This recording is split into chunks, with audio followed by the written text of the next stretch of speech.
Halo, halo, apa kabar Anda semua? Semoga selalu dalam keadaan sehat walafiat. Ya, sudah sepekan nggak ketemu, bukan sepekan, maksudnya dua akhir pekan, 2 hari akhir pekan nggak ketemu dengan Mbak Agi, dan kita kembali bersama Mbak Agi dalam program Off the Record, ya, membahas berita di balik berita. Dan saya kira pasti kita tidak punya pilihan lain, ya. Hari ini kita akan membahas soal heboh seputar capres, gitu ya Mbak Agi ya.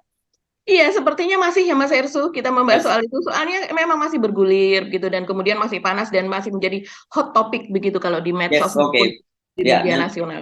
Ya, dan saya kira ini kita akan bicara soal capres dan kelanjutan IKN, ya. Saya kira ini ada Mhm. hubungannya, ya, antara antara capres dengan IKN, karena sudah ada klaim gitu ya bahwa siapapun presidennya itu, apakah Anies, apakah Ganjar Pranowo, dan juga Pak Prabowo akan melanjutkan IKN gitu. Saya sih kok Mhm. nggak yakin ya. Karena dengan APBN kita yang sekarang ini bisa dengan sendirinya proyek itu batal kan. Mhm. Kemarin saja teman-teman sekarang pada teriak dengan harga BBM yang naik gila-gilaan, ya Mbak, ya, Mhm. gitu ya. Betul. Untung Mhm. untung kita ini pengguna transportasi publik ya Mbak, ya, umum ya. Betul. Jadi ya nggak Mhm. terlampau gundah dengan kenaikan itu. Ya. Iya, iya, betul sekali Mas Ersu. Jadi kita lebih lebih hemat lah ya dengan Iya. menggunakan transportasi Pengen. publik ini kan juga Jadi kita berkaitan mesti dengan gaya hidup polusi kita ya. kembangin tuh gaya hidup frugal gitu ya, yang Mhm. bukan bukan pelit ya. Frugal itu lebih pada berpikir bagaimana tentang memikirkan masa depan, ya, bahwa Mhm. kita bisa menikmati sekarang punya mobil 3 4 dan sebagainya begitu. Tapi lu ingat ya, dengan punya lu mobil banyak begitu, lu ngabisin bahan bakar sekarang dan anak cucu lu nggak akan kebagian. Itu kan mesti cara berpikirnya begitu kan kita ya. Iya, iya, benar. Dan kemudian juga kita sudah mulai melangkah gitu ya di sebagian Yes, ya. negara-negara lain juga melangkah kepada mobil listrik, tapi sebagian juga ke hybrid begitu kan Mas Herso. Jadi Ya. memang masa berlaku untuk mobil dengan bahan bakar fosil ini makin lama memang makin menurun. Kita akan Yes, menuju ke oke. sana sih memang. Ini Mhm. sedikit saya sebelum kita ngomong, ya, nggak apa-apa nih, karena menurut saya penting banget ya. Saya sebenarnya ini nggak pernah saya omongin banyak, kita pernah omongin ya. Saya sudah lama sebenarnya menerapkan gaya hidup itu ya, untuk Mhm. setiap kali melakukan sesuatu tuh saya beri value begitu ya. Mhm. Ya, misalnya kalau saya nyetir sendirian pakai mobil begitu, itu kan akan menciptakan ya satu itu kan pemborosan, karena mobil hanya mestinya bisa untuk 5 6 orang, atau ya Mhm. 3 4 orang gitu, saya pakai sendirian. Kemudian bensinnya kan begitu juga boros, terus nambah kemacetan lalu lintas dan sebagainya gitu. Saya kemudian memutuskan untuk naik public transportasi umum gitu yang rame-rame, Ya. dan itu kan juga bisa membantu untuk public transportasinya itu ya. Kalau Mhm. dulu zaman Mhm. sekarang mungkin disubsidi public transportasi, sebelum Betul. disubsidi saya menggunakan yang tidak disubsidi, dan itu saya beri value bahwa saya membantu public transportasi kan gitu. Itu saya kira mungkin penting mulai di gaya hidup semacam itu, karena di Indonesia ini, orang Indonesia ini senang gaya sih ya, terus ya senang. Jadi gaya hidupnya bukan hanya pada mobil loh, pada titel-titel ya. Sekarang semua orang kan, pejabat-pejabat kita itu sampai dokter honoris causa-nya pun dipajang loh namanya itu kan gitu ya. Terus berlomba-lomba dapat gelar profesor dan sebagainya. Ini kan sebenarnya gaya hidup yang, kalau lu bukan dosen yang ngajar tiap hari gitu, kalau lu ya bangga pakai gelar profesor, itu kan sebenarnya menurut saya mubazir juga lah, yang ilmu gelar profesornya itu kan gitu, kira-kira Mbak Agi ya. Iya Mas Hersu, jadi memang gaya hidup minimalis ini sebenarnya banyak diterapkan loh di banyak penjuru dunia Oh dan iya, mulai di begitu negara ya. maju seperti itu ya.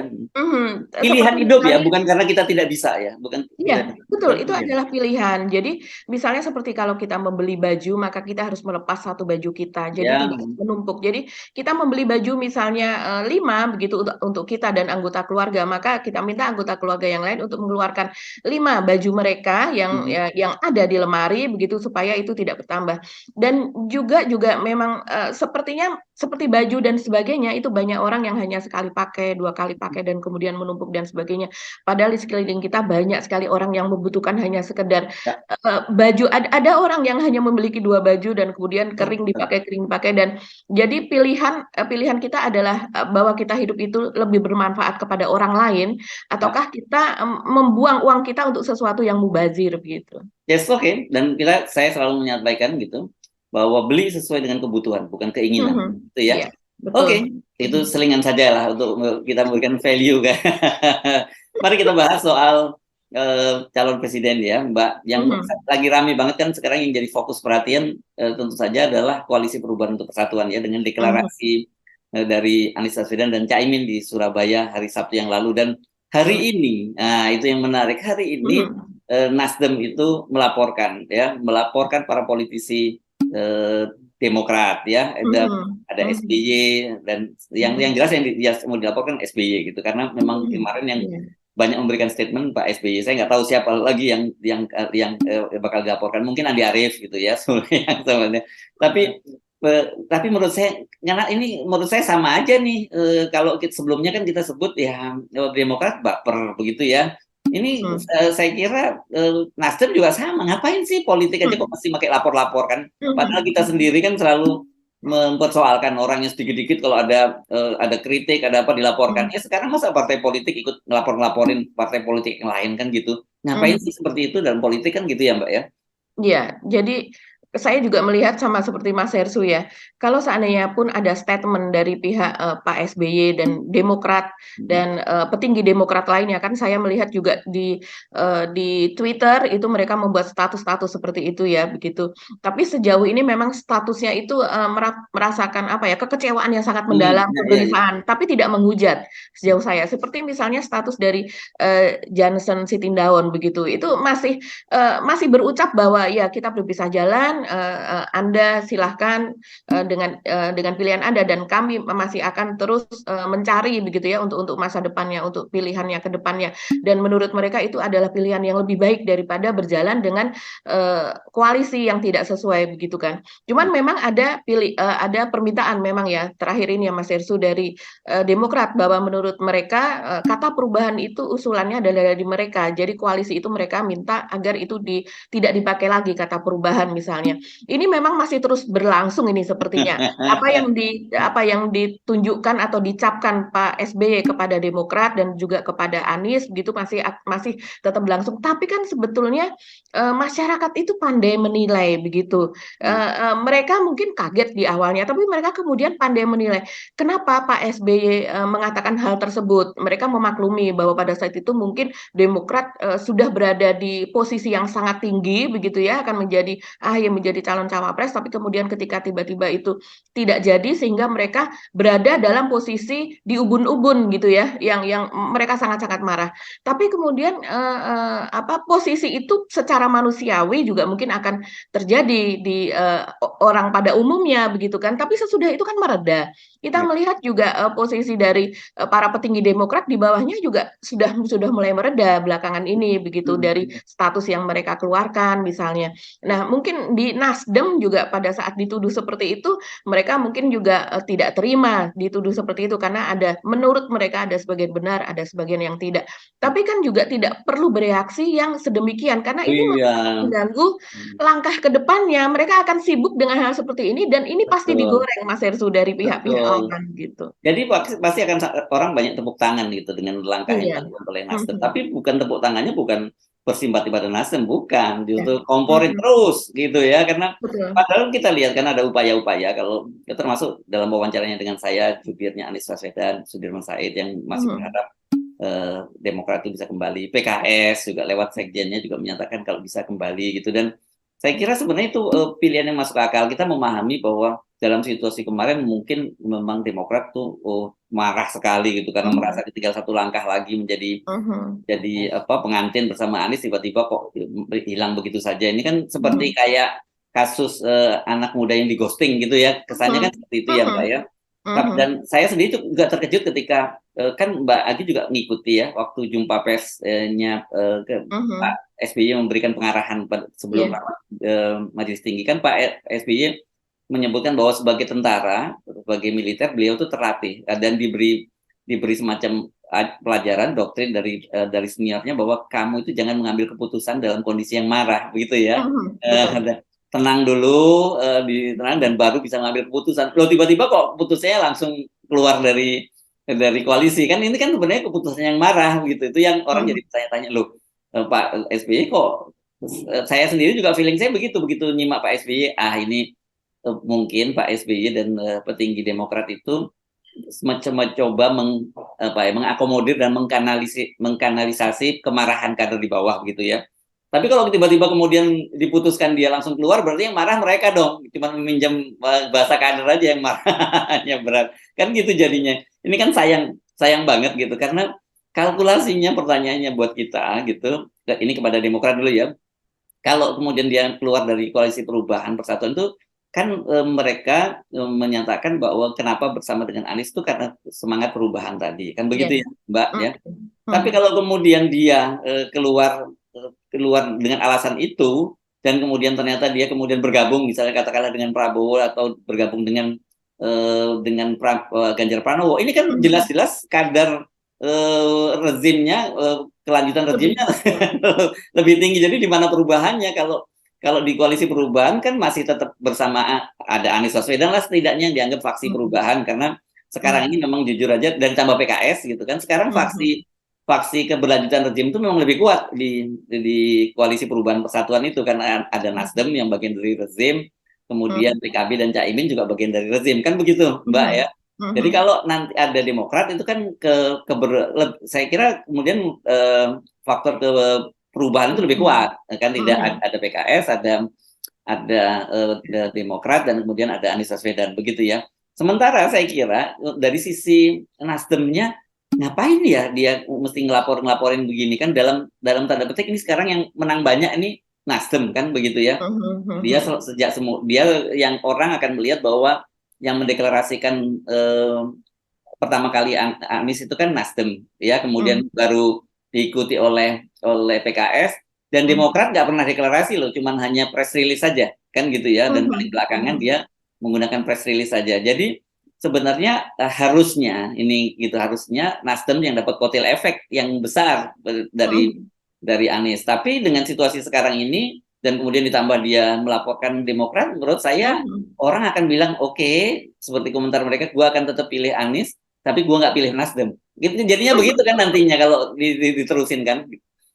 Iya, iya benar sekali Mas Irsu. Jadi sebetulnya kalau menyambung tadi ungkapan Mas Irsu yang di awal ketika Pak SBY itu membuat konferensi pers dan kemudian juga menyatakan panjang sekali ya apa yang dikatakan. Sebetulnya kalau kita runut ke belakang itu mungkin kemarahan Pak SBY itu sudah bisa dilihat dari ketika dia meresmikan museum SBY Anies begitu Nah, yang ya, ada di Pacitan itu sekitar tanggal 17 Agustus 18 Agustus kan ya. itu acaranya begitu dan kemudian Ini Anies namanya apa tadi? Museum SBY Ani ya, Ibu iya Ani. Hmm. Ani betul Museum SB Ani begitu dan kemudian juga di situ kabarnya memang Anies kan juga tidak diundang gitu, tapi Hmm. Anies datang ke sana karena Anies diajak oleh Pak JK begitu yang datang ke sana. Dengan tidak diundangnya Anies gitu, padahal Anies kan juga sudah beberapa kali datang ke Pacitan, itu saja sudah memperlihatkan ketika itu kabarnya Pak SBY memang sudah marah sekali karena ketidakjelasan gitu, ghosting itu tadi kepada AHY begitu.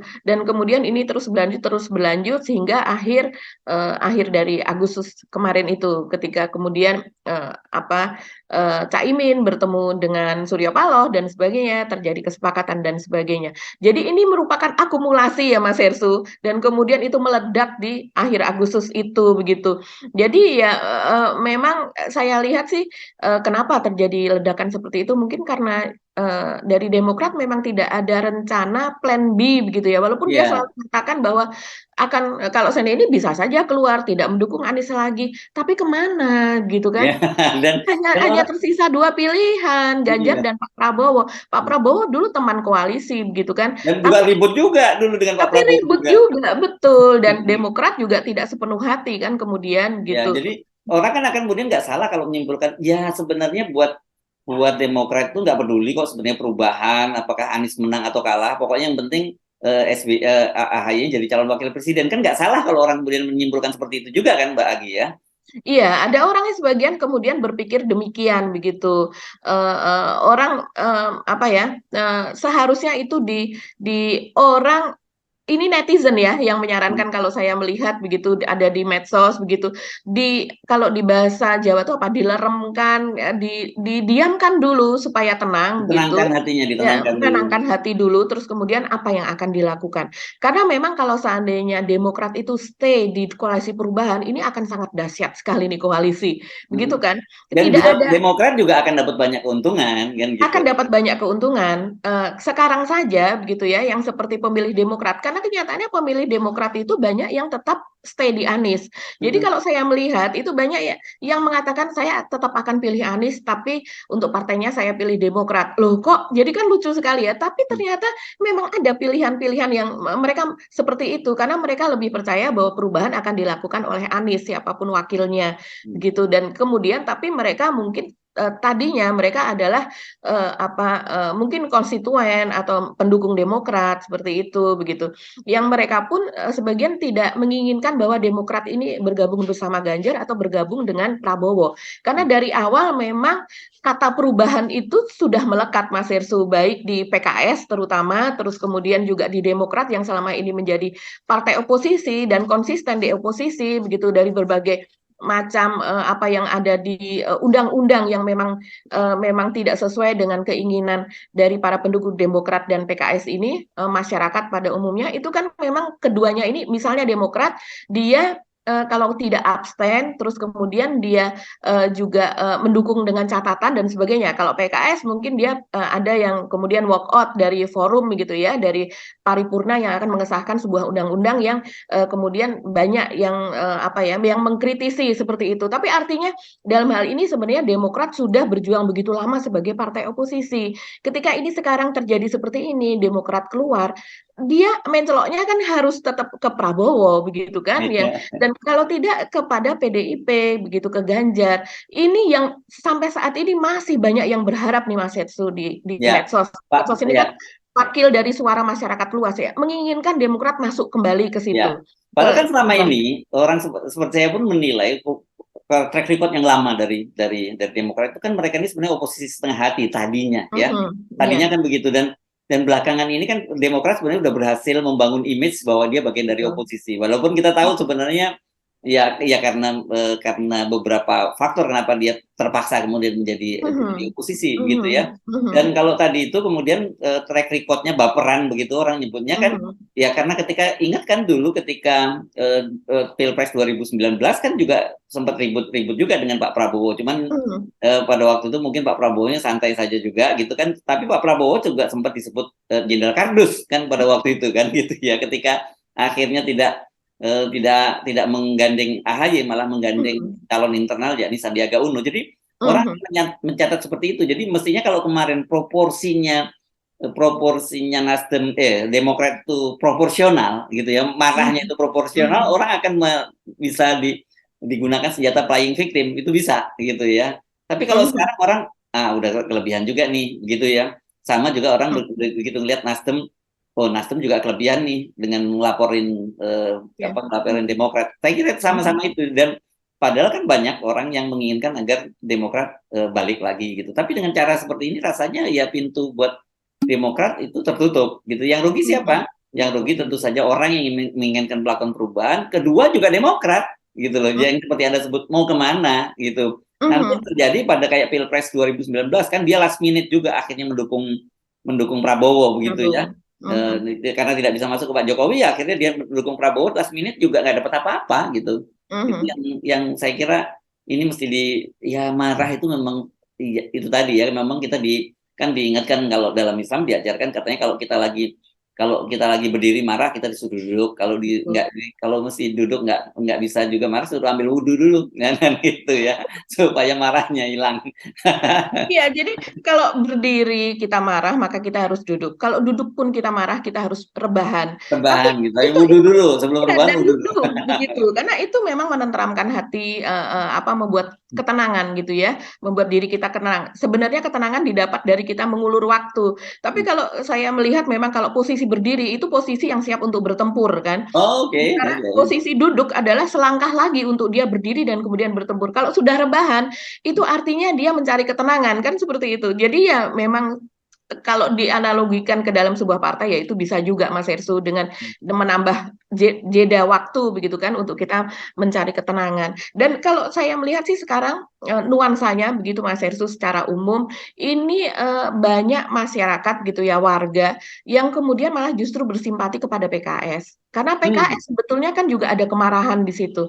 Dari jumpa pers dari PKS kita bisa melihat apa yang dikatakan bahwa mereka sangat-sangat kecewa begitu dan kemudian mereka seharusnya prosesnya tidak terjadi seperti itu, yaitu mungkin proses yang terburu-buru dan kemudian proses terburu-buru antara perkawinan begitu ya antara Nasdem dengan PKB dengan proses mencalonkan Caimin dan kemudian langsung diumumkan begitu dan dia berterus terang begitu kan kepada media dan media kemudian menyiarkannya secara luas dan banyak sekali dibahas begitu. Nah, tapi dengan tanpa berusaha apapun saat ini simpati justru banyak kepada PKS, yaitu di mana PKS dalam hal ini dia step back dulu begitu dengan tidak menghadiri deklarasi di Surabaya dan mereka juga mengakui kenapa ketika didesak oleh media kenapa tidak datang ke Surabaya begitu dan mereka mengatakan padahal ada Habib Al-Habsyi sebagai sekjen PKS di sana dan dari pihak PKS ketika melakukan jumpa pers pada tanggal 2 pada sore harinya sesudah deklarasi Caimin dan Anies tersebut kemudian mereka mengatakan bahwa kehadiran Al-Habsyi itu hanya sebagai kawan karena setiap hari mereka akan bertemu di DPR Ya, ya, ya, ya. dengan Caimin dan sebagainya, tapi bukan wakil dari PKS karena sikap kami adalah yang seperti ini yang ada di DPP dan Ya. kenapa terjadi karena kecewa begitu dan tetap menginginkan Demokrat itu datang begitu bergabung kembali begitu, tapi mereka tidak menolak koalisi dan juga tetap menerima Caimin sebagai sahabat untuk bergabung pada koalisi. Hanya prosesnya begitu. Dan itu masih bisa dibicarakan menurut saya. Itu kan masih bisa kalau misalnya ya kita tahulah itu nanti akan ada pembagian misalnya mereka menang begitu akan ada pembagian posisi menteri, pembagian apa dan sebagainya begitu sebagai kompensasi begitu kan Mas Hersu. Yang Iya, penting ya. kalau Sebenarnya seandainya nggak menang itu apa yang mau ya dibagi begitu kan? Demokrat sebenarnya bisa bargain loh itu, ya kan? Karena oke, Posisinya tinggi justru kalau iya, Bergen oke, dia. gue lepas lepas wapresnya, tapi apa dong kompensasinya buat gue? Kan sebenarnya begitu. Betul. Ini ya itu tadi Kak, sekali lagi karena marah. Jadi apa pelajaran yang kita petik? Saya kira di politik memang nggak boleh baperan. Kepada siapapun yang telah menyakiti kita, baik secara langsung maupun tidak langsung.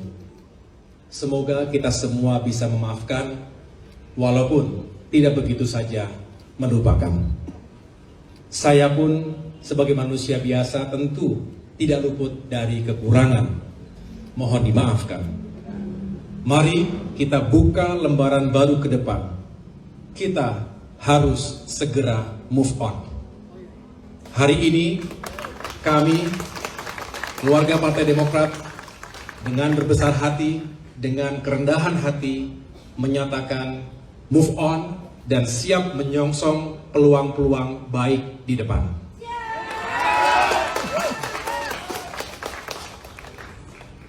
Mengapa?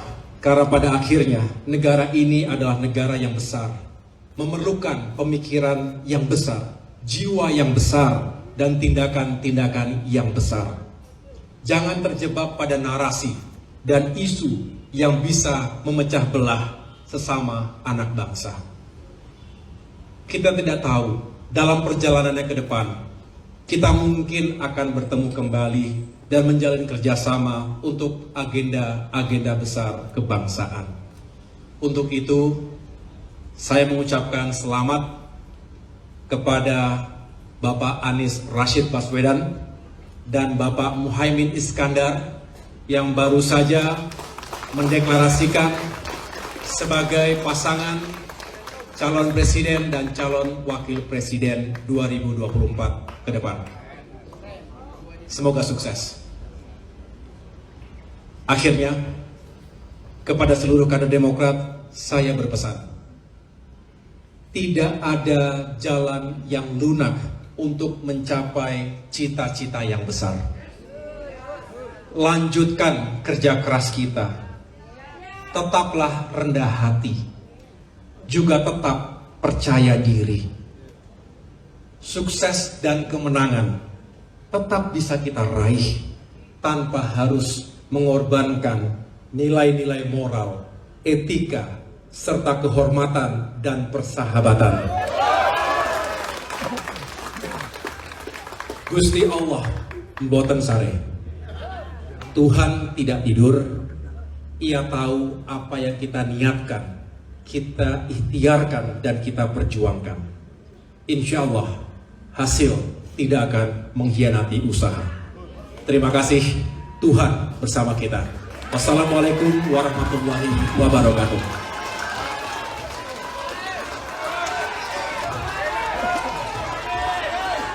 Gitu ya, nggak boleh gampang marah, karena bukan hanya semata-mata persoalan ideologis dan etis, tapi juga ada persoalan taktis yang itu harus diperhitungkan. Karena saya kira gitu kan, ada kaidahnya juga kalau dalam fikih kan disebutnya kalau kita tidak dapat semua, ya kita tidak boleh membuang semuanya gitu loh kan.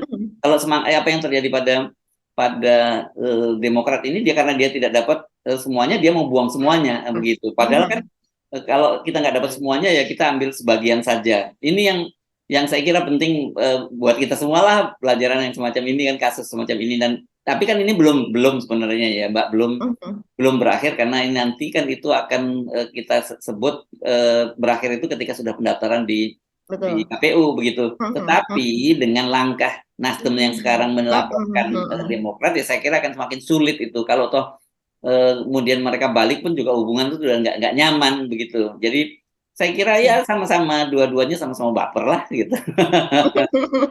Iya, langkah Nasdem ini seperti memberikan cuka kepada sesuatu yang lukanya masih terbuka begitu ya. Kita kalau melihat ini sepertinya ini agak baper juga Nasdem jadinya. Jadi ikut-ikutan begitu. Dan kalau kita lihat ini sepertinya PKS ini justru yang akan menangguk lebih banyak simpati.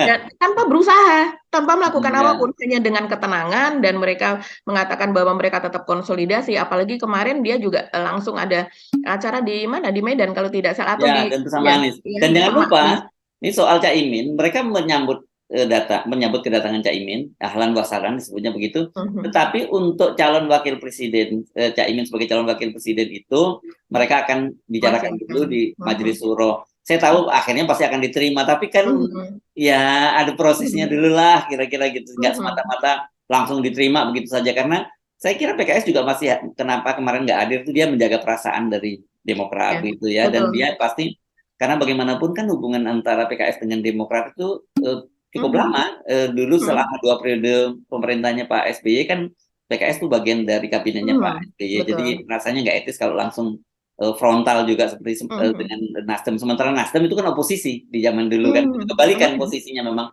Nasdem itu selalu oposisi, walaupun tadinya Pak Surya itu juga termasuk pendukungnya Pak SBY pada periode pertama gitu. Tapi kan ada hubungan yang nggak enak, karena ada janji-janji yang tidak dipenuhi begitu.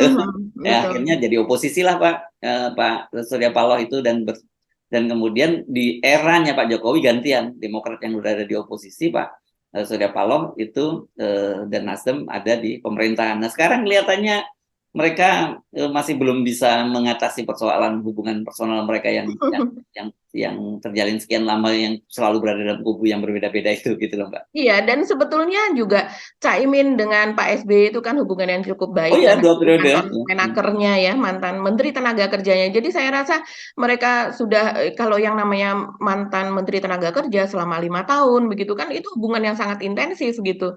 Jadi saya rasa bisa bisa dibicarakan begitu, bagian kekuasaan nantinya kalau seandainya menang, karena kalau Demokrat kembali maka ini akan menjadi sebuah koalisi yang tangguh begitu. Ya, sekarang ini pun ya Mbak ya, kalau kita hitung-hitung sekarang ini ya, dari sisi kursi di parlemen itu dengan hengkangnya PKB dari koalisinya Pak Prabowo, tetap Pak Prabowo yang tertinggi jumlah penguasaan kursinya di parlemen. Kan ada Golkar 85 kursi, kemudian Gerindra 78 kursi, PAN itu 44 kursi, total berapa ya? 217 kalau tidak salah saya hitung. Kemudian yang kedua yang terbesar itu adalah sementara koalisi perubahan non Demokrat ya. Kan Nasdem itu 59 kursi, PKB 58 kursi, itu 117, ditambah PKS itu 50, jadi 167. Jadi dia yang kedua, dan kalau ditambah Demokrat, Demokrat kan punya 54 kursi. Ini akan jadi penguasaan kursi di parlemennya paling besar gitu ya. Sementara PDIP itu paling kecil sekarang, karena PDIP 128 kursi dan kemudian ditambah dengan P3. P3 19 kursi. Berapa itu? 147 kursi ya jadinya ya. Jadi sekarang itu seperti itu posisinya. Dan kedua kan seperti kalau itu terjadi misalnya Nasdem dan Demokrat itu kan dua-duanya mewakili nasionalis gitu. Ya. Kemudian ada PKS yang Islam garis kanan gitu, kanan luar. Sementara ada PKB yang kanan dalam lah gitu, Islamnya kanan dalam. Jadi Lengkap. sebenarnya paling lengkap gitu. Dari teritorinya juga paling lengkap gitu. Tapi ya namanya politik kan ketika jadi baper yang seperti ini. Saya kira itu Mbak kalau kita lihat peluangnya sekarang ini. Tapi menurut saya semakin seru gitu ya. Apalagi kalau betul gitu ya bahwa Caimin itu masih jadi target juga gitu dari KPK karena dari KPK kan kemarin justru tiba-tiba yang kita kaget bukan kasus durian yang diungkit tapi soal kasus tahun 2000 berapa 2012 itu soal apa ya IT ya pengadaan IT di tenaga kerja ya di Kementerian Tenaga Kerja ya. Iya, betul. Jadi itu kasus tahun 2012 begitu. Kalau menurut KPK adalah jadi temponya ketika Caimin menjadi Menteri Tenaga Kerja begitulah ya, masih belum berganti ke Pak Jokowi begitu. Dan perkara yang dimaksud adalah itu soal dugaan korupsi pengadaan sistem perlindungan atau proteksi tenaga kerja Indonesia atau TKI begitu. Dengan nilai kontraknya itu sekitar 20 miliar begitu. Walaupun nilai kontraknya tidak ya 20 miliar ini kan relatif, tapi kalau seandainya kita lihat dari berbagai korupsi yang lain memang sepertinya tidak terlalu besar begitu ya Mas Yesu, dan ini tapi kenapa kok munculin sekarang? Iya, dan kasusnya sudah lama sekali begitu kan. Nah, tapi kalau seandainya kasus kardus durian kemarin kan muncul lenyap lagi. Kalau ini ada kasus baru tambahan gitu kan sepertinya, dan dari pihak KPK sendiri mengatakan bahwa ini sebenarnya dari sejak bulan Juli yang lalu sudah diproses, jadi tidak terkait dengan dengan koalisi dengan antara PKB dengan partai dengan koalisi perubahan gitu dengan deklarasi Anies dan Caimin, tapi kenyataannya orang pasti melihat itu nyambungnya ke situ ya, begitu. dan ini kan kemudian dikait-kaitkan juga pernyataan sebelumnya banyak sekali tokoh-tokoh yang diajak Anies bicara untuk menjadi calon wakil presidennya itu rata-rata nggak berani semua, takut sama Pak Lurah ya karena kasus-kasus seperti ini gitu ya. Dan karena apa kemudian AHY yang dipilih karena AHY itu yang ya pilihan terbaik yang tersedia dan berani gitu, berani berhadapan dengan Pak Lurah karena ya AHY kan nggak pernah di pemerintahan, dia pernah di militer sebagai sampai komandan batalion lah gitu levelnya kan. Ya tapi tentu dia relatif bersih, nggak ada kasus yang bisa dikaitkan dengan dia gitu. Dia DPR juga nggak pernah. Kalau pernah jadi DPR mungkin bisa juga dicari-cari kasusnya gitulah. Ya. Jadi dari situ kita akan tahu ya tetap saja ini membayangi itu. Tapi saya kira begini ya. Ini kan yang paling penting itu bukan soal Caiminnya sebenarnya kalau menurut saya. Itu lebih pada PKB, dan yang ditarget oleh Nasdem itu kan adalah suara di basis Nahdien ya, itu di Jawa Timur terutama dan NU. Ya kalau terjadi apa-apa pada Caimin, saya kira bisa diganti dengan tokoh lain, figur lain di PKB. Ada kakaknya Caimin, Abdul Halim Iskandar misalnya yang pernah jadi ketua DPP PKB Jawa Timur, jadi dia cukup kuat di Jawa Timur dan pernah sekarang jadi menteri tenaga kerjanya menteri desa gitu. Menteri desanya Pak Jokowi. Entah kalau dia juga punya kasus di di Kementerian Desa, itu juga bisa jadi masalah juga gitu. Tapi saya kira itu menurut saya orang banyak akan kita mengandai-andaikan kalau memang betul Caimin diproses. Saya kira sebenarnya juga nggak akan terlalu persoalan. Kenapa? Karena yang ditarget itu bukan Caimin, karena Caiminnya sendiri itu kan sebenarnya dari sisi elektabilitas juga rendah kan, begitu ya. Yang ditarget itu ada tokoh NU-nya sebenarnya dari situ. Nah, ya bisa dipilih lah nanti siapa di kalangan PKB yang layak menggantikan Caimin, andai kata Caimin ditersangkakan itu sebelum pendaftaran gitu. Ya, kalau kita melihat NU ini kan kalau menyebut mungkin PBNU begitu ya, itu tidak boleh seperti permintaan dari Ketua Umum PBNU misalnya mengatakan bahwa jangan bawa-bawa nama NU begitu kan. Tapi kan sebetulnya NU sendiri juga tidak semuanya itu mengikuti PBNU begitu. Ya betul. Ya, Jawa Timur itu malah konfliknya keras dengan PBNU, padahal sebenarnya kalau kita ngomongin NU itu ya NU Jawa Timur kan gitu. Iya, jadi NU struktural, terus Hmm. kemudian NU yang non struktural, ini kan memang berbeda pandangan, dan ini Ya, sudah ada menjadi lagi Gus rahasia Durian umum. meskipun nggak terlalu besar ya karena Mm-mm. bukan pengaruhnya Gus Dur yang tidak besar, tapi kan sekarang yang mengelola artinya bukan langsung figur Gus Dur, ini hanya kelompok Betul. Gus Dur gitu ya. Mhm. Memang ada semacam itu, tapi saya kira ya ini kan untuk pertama kalinya itu struktur PBNU itu PKB terutama itu juga jadi Mhm. wakil presiden. Saya kira mereka akan all out ya PKB itu, dan memang yang dibutuhkan oleh hitung-hitungan Nasdem itu yang dibutuhkan memang Jawa Timur gitu, karena di Mhm. wilayah-wilayah lain Anies relatif cukup kuat gitu, apalagi ditopang oleh PKS kan gitu. Jadi saya sih melihat Surya Paloh, saya yakin, saya tidak percaya dengan analisis bahwa Surya Paloh ini menjebakkan Anies sehingga Anies batal jadi calon presiden gitu.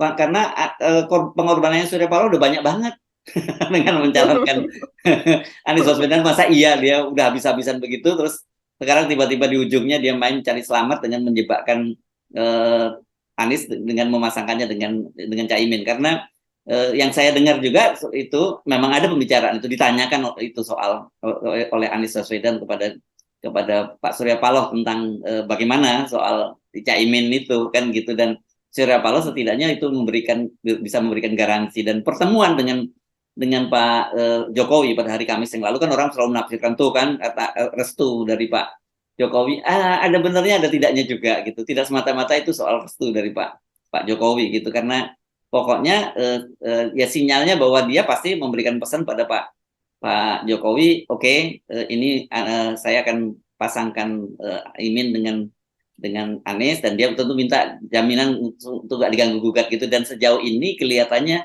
Surya Paloh itu mendapat semacam jaminan walaupun tidak 100%. Gitulah kira-kira ya Mbak Dani.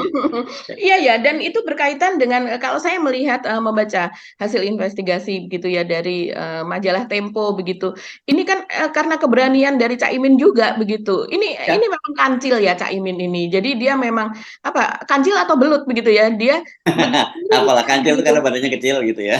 Ya, kecil terus kemudian dia begitu lincah kemana-mana. Kita masih ingat Dan begitu jangan lupa orangnya santai, nggak baperan. ya, Itu dia. orangnya santai, nggak baperan, hahehe, begitu kan ya. Dan kemudian kita masih ingat ketika Golkar, yaitu Airlangga Hartarto, begitu kan, melakukan pendekatan kepada Anies, gitu, dan kemudian banyak yang katanya mengikuti, jadi harus berganti mobil dan sebagainya. Anies harus berganti mobil untuk bertemu dengan secara diam-diam dengan Airlangga Hartarto, begitu. Dan kemudian itu terhenti, dan kemudian Airlangga begitu sempat diperiksa juga, begitu kan Mas Ersu, untuk sebuah kasus.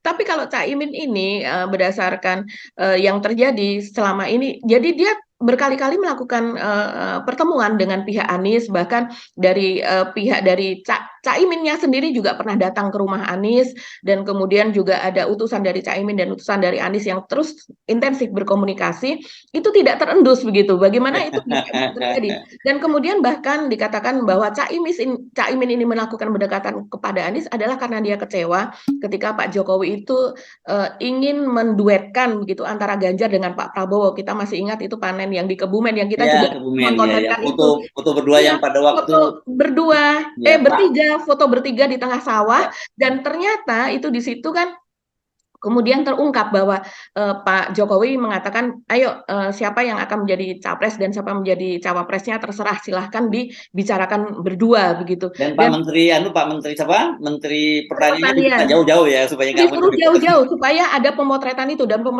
pemotretan itu memang disengaja untuk mengendorse Pak Ganjar dengan Pak Prabowo, dan itu membuat Caimin merasa yang ketika itu sudah menjadi koalisinya dari Pak Prabowo begitu sejak lama kan sudah 1 tahun kalau sekarang ya, dan kemudian dia merasa tersingkirkan. Kenapa dia tidak di-endorse-kan oleh Pak Jokowi, sehingga merasa kecewa dan kemudian mulai melakukan pendekatan kepada Anies. Nah, ini artinya memang orang yang sabar itu menangnya banyak ya Mas Hersu. Ya, Karena ya. Caimin ini kan juga sama dengan AHY, tujuannya kalau tidak capres ya cawapres, tapi dia tahu diri Cara ketika mainnya lebih lebih iya, ketika smooth. dia diinginkan oleh para kiai menjadi capres, dia membuat banyak poster sebagai cawapres. siapapun capresnya, gitu kan, dukung apa Caimin sebagai cawapres, orang bertanya, kalau kita melihat posternya yang di pinggir jalan gitu Mas Hersut, lah terus capresnya siapa? Ini kok didukung menjadi cawapres, bukan dukung menjadi capres. Tapi rupanya dia tahu diri bahwa dia memang goalnya itu adalah sebagai cawapres dan dia ingin fotonya itu ada di kertas suara lah kurang lebih seperti Ya, itu. ya, Ini ya, memang luar biasa dan akhirnya dia mendapatkan fortune itu, mendapatkan keberuntungan ya. Dan dari langkah-langkahnya yang seperti kancil itu. nah, soal ini juga penting ya kita ngomong soal baperan itu. Yang menarik itu kan apa yang dilakukan oleh Pak Prabowo Subianto ya. Pak Prabowo ini kan sebenarnya kehilangan besar loh dengan ditinggalkan oleh Caimin itu. Iya. Tapi apa responnya Pak Prabowo kemarin ketika misalnya dalam deklarasi Partai Gelora mendukung Pak Prabowo kan malah dia teriak hidup PKB. Dia nggak akan menyinggung soal pengkhianatan dan Pak Prabowo kalau soal dikhianati banyak berkali-kali tapi dia nggak baper mestinya begitu ya. Jadi santai saja karena sekarang ini katakanlah misalnya begini loh ya ribut-ribut soal khianat apa dan sebagainya. Nanti tiba-tiba begitu masuk putaran 2 kan butuh dukungan. Tapi kalau sebelum-belum dari kunci dengan kata-kata khianat kan dari terkunci juga komunikasi. Jadi bingung. Betul, betul. Ini kan sebenarnya yang harus dituding itu adalah threshold yang 20% itu. Iya, yang salah di situ cawe-cawenya Pak Jokowi. Saya kira yang kesalahan ini jadi biang keroknya semua kan itu. Betul. Presidensial threshold 20% dan juga cawe-cawe gitu. Jadi kalau sekarang katakanlah misalnya begini, kalau Pak Prabowo pagi-pagi udah teriak pengkhianat Caimin misalnya gitu. Tiba-tiba nanti yang masuk putaran 2 itu Pak Prabowo dengan Ganjar Pranowo. Kan susah untuk tarik kembali karena sudah disebut khianat. Tapi kalau sekarang dia misalnya katakanlah Anies tersingkir bersama Caimin kan dia tinggal bilang Caimin balik lagi ya.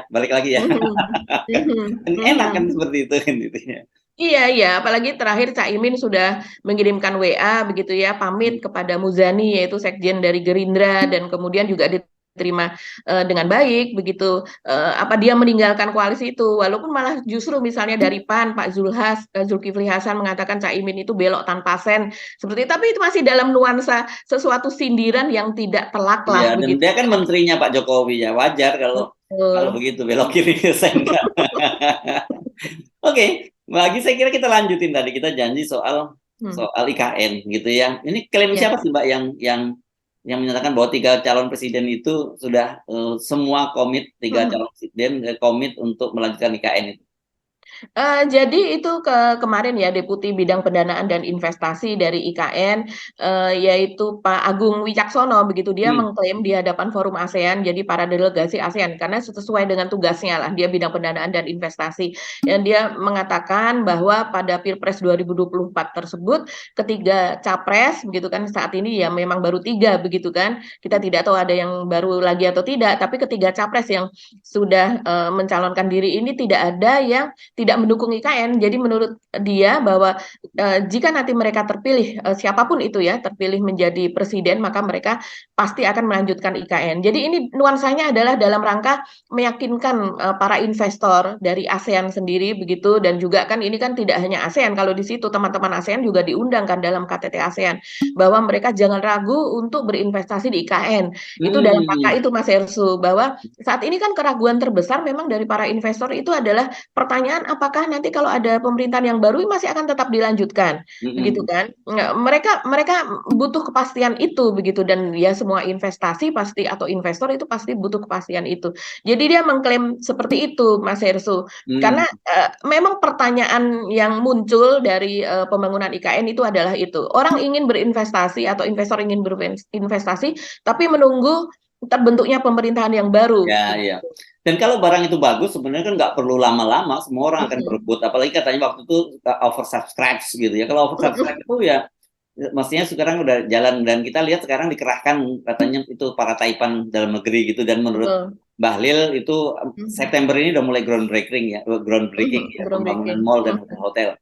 Mari kita lihat gitu karena kalau kemudian mereka bangun mall dan hotel, terus siapa yang akan datang ke mall itu gitu? Karena nggak usah ke ibu kota negara yang baru ya, di kota-kota besar ini saja, banyak sekali mall-mall yang kosong kan sekarang ketika dibangun gitu. Ada mall baru dibangun, mall yang lama kosong karena demand-nya cuma itu saja terbatas juga. Jadi kalau itu mari kita lihat ya, saya nggak akan ngomong macam-macam, tapi kita tunggu apakah betul September ini sudah akan ada groundbreaking. Kan sekarang udah masuk bulan September. Tapi yang saya ingin soroti itu tadi, kalau kita melihat APBN kita, kalau kita melihat utang pemerintah sekarang ini kan hampir 500 triliun Mbak sekarang ya, setiap tahun itu bunganya ya, belum cicilan pokoknya ya.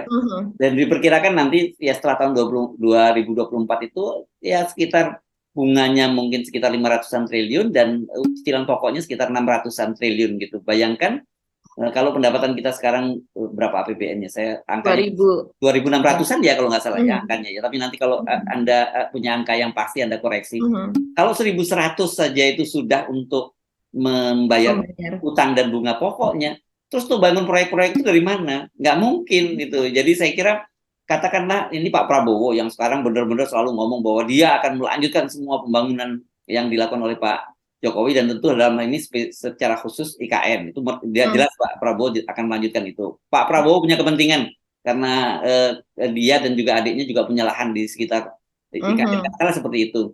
Atau Ganjar Pranowo gitu ya yang juga menyatakan dia akan meneruskan pembangunan Jokowi. Tapi ketika dihadapkan pada realitas bahwa APBN kita cekak, ya betul. Apalagi yang mau dinaikkan sekarang harga-harga sudah naik ya, BBM naik tinggi, nanti pajak-pajak naik tinggi, subsidi akan dihilangkan. Memang dia mereka nggak khawatir ditawur rakyat gitu kalau tetap memaksakan pembangunan infrastruktur yang kemudian membuat kesejahteraan rakyat itu menjadi terabaikan kan gitu.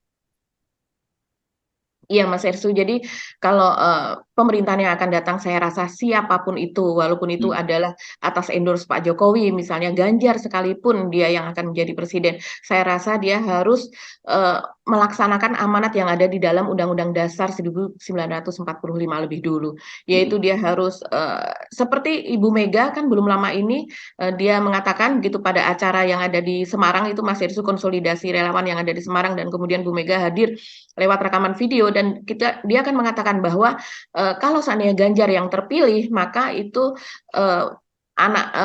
istilahnya apa ya? Saya lupa tepatnya begitu. Pokoknya rakyat miskin itu akan menjadi prioritas dan akan dipelihara oleh negara. Lah kalau seandainya seperti ini 10 tahun ini ngapain Pak Jokowi? Kalau seandainya menunggu Ganjar itu terpilih baru kemudian rakyat miskin akan dipelihara oleh negara. Karena itu memang fakir miskin gitu kan, anak terlantar itu memang dipelihara oleh negara sudah merupakan amanat dari Undang-Undang Dasar begitu kan. Dan sementara kalau IKN kan undang-undang ya, artinya di bawah. Ya, artinya undang-undang yang ada di bawahnya dan undang-undang itu bisa direvisi. Sekarang aja undang-undang IKN sudah akan direvisi begitu kan, baru saja diundangkan dan sudah akan direvisi. Sementara kalau UUD itu kan sulit sekali prosesnya dan saya rasa dengan Bu Mega mengatakan seperti itu walaupun banyak protes juga begitu karena PDIP kan merupakan bagian dari rezim saat ini yang berkuasa 10 tahun. Tapi janji dari Ibu Mega itu pasti akan ditagih. Jadi kalau seandainya Ganjar pun bukan hanya Anies atau Prabowo begitu yang akan menjadi presiden, Ganjar pun pasti akan ditagih begitu. Kalau seandainya apalagi APBN kita berat, pasti prioritas akan ke situ Mas Hersu. Dia tidak akan sulit begitu. Kalau seandainya pasti yang tidak diprioritaskan adalah sesuatu yang memang tidak terlalu bersentuhan dengan rakyat miskin. Karena memang mari kita lihat Mbak ya, tanggal 8 ya jadinya Pak Luhut itu kan akan ada peresmian kereta api cepat ya. Sepertinya tanggal 8 September kalau tidak salah ya. Betul. Mari kita lihat apakah itu sukses atau tidak itu ya. Saya kok agak ragu-ragu ya dengan bukan ragu sanksi lah gitu. Apakah kemudian orang akan berpindah menggunakan kereta api cepat Cina itu? Sekian ribu penumpang ya per hari dan puluhan ribu per bulannya. Ya itu mari kita saksikan dari situ saja nanti bisa jadi indikator loh gitu ya. Gitu. Itu Mbak Agi ya. Oke, ya seperti yang kita katakan dulu bahwa sebenarnya itu kereta itu adalah memang ada kereta yang middle up begitu ya, kereta yang untuk kaum berpunya begitu. Tapi seberapa besar mobilitas dari kaum berpunya ini antara dari Bandung kemudian ke Jakarta begitu kan? Dan kemudian apalagi kalau sebelumnya ini kan para mereka yang memiliki bisnis di Jakarta begitu, mereka bisa pulang balik hari itu juga. Bisnis apa ya yang kemudian dengan tiket yang 250 300 atau 350 kita belum tahu tepatnya berapa. Tambah lagi kan tambang transportasi dari stasiun betul. stasiun yang jauh juga itu kan. Mungkin dia pedagang emas, pedagang berlian, nah itu baru bisa. Nah, berapa pedagang emas, pedagang berlian yang menggunakan transportasi dengan angka yang seperti itu, begitu Mas Hersu. Jadi ini kan memang bukan transportasi yang murah, gitu kan. Padahal selama ini kan juga ada transportasi yang jauh lebih murah, tapi juga sudah nyaman, begitu. Dan ini tidak urgent lah, tidak penting-penting banget. Nah, sekarang sesudah itu diresmikan, yang sangat penting adalah bagaimana cara membayarnya, begitu kan? Yes, nah, ini akan jadi beban siapapun yang jadi Ya. presiden yang akan datang. Jadi sebenarnya ya kalau lihat beban-beban yang ada itu, masih banyak orang yang tertarik untuk rebutan jadi presiden gitu ya, karena bebannya akan sangat berat sekali. Bahkan malah akan janji meneruskan pembangunannya. Oke, Ya, saya ya, kira satu lagi Mas Hersu, kita yes. kalau melihat ini ya secara keseluruhan, kalau saya melihat ini kan memang semua pembangunan dari semua waduk, dari semua bandara, baik itu kemudian berfungsi atau tidak sesudahnya, memiliki nilai ekonomis, ada keuntungan atau tidak, sesudahnya ada kajian secara akademik atau secara AMDAL sebelumnya atau tidak, begitu kan. Ini kan memang jor-joran sekali memang di masa Pak Jokowi. Sebagian memang berfungsi menguntungkan, tapi sebagian lagi kita lihat itu sesuatu yang tidak urgent begitu, tapi dilaksanakan. Jadi saya melihat memang seperti kata Mas Heru, presiden yang akan datang itu akan mengerjakan proyek apa kalau seandainya sudah dana-dana itu sudah ditarik dari sekarang, sudah digunakan begitu. Jadi seperti proyek itu begitu banyak bertebaran, hampir setiap minggu itu melakukan peresmian. Kasihan kepada presiden yang akan datang begitu, untuk mereka membuat proyek yang memang betul-betul dibutuhkan, dengan kajian akademis yang memang dilakukan, dengan AMDAL yang baik dan sebagainya begitu. Jadi ya kita lihat saja presiden yang akan datang mampu tidak mengatasi hal ini kemudian. Yes, oke. Siapapun Anda yang akan terpilih, Anda menghadapi problem berat. Pasti Pak Jokowi. Oke, kita akhiri perbincangan kita kali ini, Mbak Agi ya. Sampai ketemu lagi esok ya. Saya sebenarnya. Dan saya Gibeta, terima kasih atas perhatian Anda. Tetap salam 0%. Wassalamualaikum warahmatullahi wabarakatuh. Warahmatullahi wabarakatuh.